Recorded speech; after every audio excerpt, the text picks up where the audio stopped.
ಅವರಿಗೂ ಈ ದೇಶದ ಸ್ವಾತಂತ್ರ್ಯಕ್ಕೂ ಯಾವುದೇ ಸಂಬಂಧ ಇಲ್ಲ.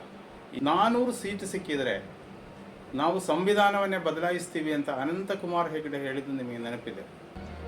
ಸಂವಿಧಾನವೇ ಇಲ್ಲ ಅಂದಮೇಲೆ ಯಾವುದೇ ಹಕ್ಕುಗಳಲ್ಲಿ ಉಳಿಯೋದಿಲ್ಲ.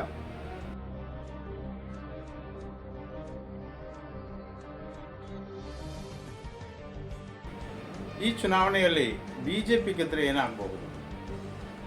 400 ಸೀಟು ಸಿಕ್ಕಿದರೆ ನಾವು ಸಂವಿಧಾನವನ್ನೇ ಬದಲಾಯಿಸ್ತೀವಿ ಅಂತ ಅನಂತಕುಮಾರ್ ಹೆಗಡೆ ಹೇಳಿದ್ದು ನಿಮಗೆ ನೆನಪಿದೆ. ಅದು ಸತ್ಯ. ಅದು ಎಲ್ಲ BJP ಅವರ ಒಳಗೆ ಇರುವಂಥ ಸತ್ಯವಾದ ಮಾತು. ಸೊ ಹಾಗಾಗಿ 400 ಸೀಟು ಪಾರ್ಲಿಮೆಂಟಲ್ಲಿ ಸಿಕ್ಕಿದರೆ ಈ ಸಂವಿಧಾನವನ್ನು, ಈ ನಮ್ಮ ಅಂಬೇಡ್ಕರ್ ರಚನೆ ಮಾಡಿದಂತಹ ಎಲ್ಲ ಈ ಬಹು ಜನರ ಹೋರಾಟದ ನಂತರ ರಚನೆ ಆಗಿರುವಂಥ ಈ ಸಂವಿಧಾನವನ್ನು ಅವರು ಬದಲಾಯಿಸ್ತಾರೆ. ಯಾಕೆಂತಂದರೆ ಅವರಿಗೂ ಈ ದೇಶದ ಸ್ವಾತಂತ್ರ್ಯಕ್ಕೂ ಯಾವುದೇ ಸಂಬಂಧ ಇಲ್ಲ. ಈ ಸ್ವಾತಂತ್ರ್ಯ ಪೂರ್ವದಲ್ಲಿ ನಡೆದಂಥ ಯಾವುದೇ ಹೋರಾಟಗಳಲ್ಲಿ ಅವರಿಗೆ ಯಾವುದೇ ಸಂಬಂಧ ಇಲ್ಲ. ನಾವು ಹೋರಾಡ್ತಾ ಗಳಿಸಿರುವಂಥ ಅನೇಕ ಸ್ವಾತಂತ್ರ್ಯಗಳ ಒಂದು ಸಮುಚ್ಚಯ ಈ ಸಂವಿಧಾನ. ಅದರಿಂದಾಗಿ ನಾವು ಇವತ್ತು ಮೂಲಭೂತ ಹಕ್ಕುಗಳನ್ನು ಎಂಜಾಯ್ ಮಾಡ್ತಾ ಇದ್ದೇವೆ.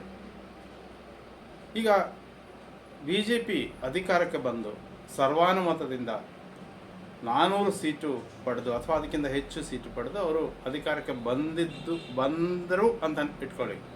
ಹಾಗೆ ಬಂದರೆ ಈ ಸಂವಿಧಾನವನ್ನು ಬದಲಾಯಿಸಿದ್ದಾರೆ ಅಂತ ಇಟ್ಕೊಳ್ಳಿ. ಅದು ಮುಂದೆ ಏನಾಗ್ಬೋದು? ನಮ್ಮ ದೇಶದ ಗತಿ ಏನಾಗ್ಬೋದು? ನಮ್ಮ ದೇಶದ ಜನರ ಸ್ಥಿತಿ ಏನಾಗಬಹುದು?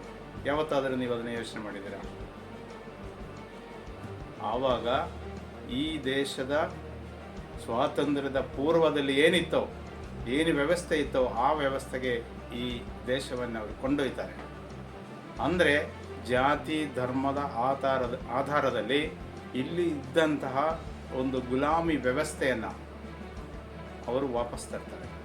ಸಂವಿಧಾನವೇ ಇಲ್ಲ ಅಂದಮೇಲೆ ಯಾವುದೇ ಹಕ್ಕುಗಳಲ್ಲಿ ಉಳಿಯೋದಿಲ್ಲ.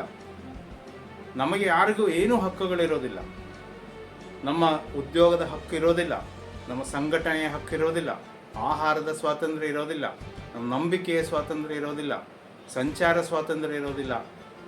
ನಾವು ತಾರತಮ್ಯ ರಹಿತವಾದ ವಾತಾವರಣದಲ್ಲಿ ಬದುಕಕ್ಕಾಗೋದಿಲ್ಲ. ತಾರತಮ್ಯ ಇರಲೇಬಾರದು ಅಂತ ಸಂವಿಧಾನ ಹೇಳುತ್ತೆ. ಶೋಷಣೆ ಇರಲೇಬಾರದು ಅಂತ ಹೇಳುತ್ತೆ. ಎಲ್ಲರೂ ಸಮಾನರು ಅಂತ ಸಂವಿಧಾನ ಹೇಳುತ್ತೆ. ಎಲ್ಲವೂ ಹೊರಟೋಗುತ್ತೆ. ನಾವು ಅಸಮಾನರಾಗಿ ಬದುಕಬೇಕಾಗುತ್ತದೆ. ನಮ್ಮ ಸಮಾನತೆ ಎನ್ನುವಂಥದ್ದು ನಮ್ಮ ಸಮಾಜದಲ್ಲಿ ಇರೋದಿಲ್ಲ. ಮೇಲು ಕೀಳು ಅನ್ನೋದು ಜಾಸ್ತಿ ಆಗುತ್ತೆ. ಶ್ರೀಮಂತರು ಬಡವರು ಅನ್ನೋದು ಜಾಸ್ತಿ ಆಗುತ್ತೆ. ಬಡವರಿಗೆ ಶ್ರೀಮಂತರಾಗುವಂಥ ಅವಕಾಶಗಳೇ ಇರೋದಿಲ್ಲ. ಸಮಪಾಲು ಸಮವಾದ ಹಂಚಿಕೆ ಅನ್ನೋದಿದೆಯಲ್ಲ, ಯಾವುದು ನಾವು ಆ ಥರದೊಂದು ಕನಸುಗಳನ್ನು ನಾವು ಕಾಣಕ್ಕಾಗೋದಿಲ್ಲ. ಸೊ ಇದು ಭಾಳ ಅಪಾಯಕಾರಿಯಾದಂಥ ಒಂದು ಸಿಚುವೇಶನ್ ನನಗೆ ಅನ್ನಿಸ್ತಾ ಇದೆ. ಹಾಗಾಗಿ ಇದೊಂದು ಭಾಳ ದೊಡ್ಡ ಆತಂಕ ನನ್ನನ್ನು ಕಾಡ್ತಾ ಇದೆ. ಹಾಗಾಗಿ ಇವತ್ತು ಈ ಒಂದು ಪಾರ್ಲಿಮೆಂಟ್ ಇಲೆಕ್ಷನ್, ಈ 2024ರ ಈ ಪಾರ್ಲಿಮೆಂಟ್ ಇಲೆಕ್ಷನ್ ಭಾಳ ದೊಡ್ಡ ಸವಾಲು ಭಾರತೀಯರಿಗೆ. ಹಾಗಾಗಿ ಭಾರತದಲ್ಲಿ ನಮ್ಮ ಇಂಡಿಯಾ ದೇಶವನ್ನು ಉಳಿಸೋದಕ್ಕೋಸ್ಕರ BJPಯನ್ನು ಅಧಿಕಾರದಿಂದ ಹೊರಗಿಡುವಂಥದ್ದು ನಮ್ಮ ಪ್ರತಿಯೊಬ್ಬರ ಜವಾಬ್ದಾರಿಯಾಗಿರುತ್ತದೆ.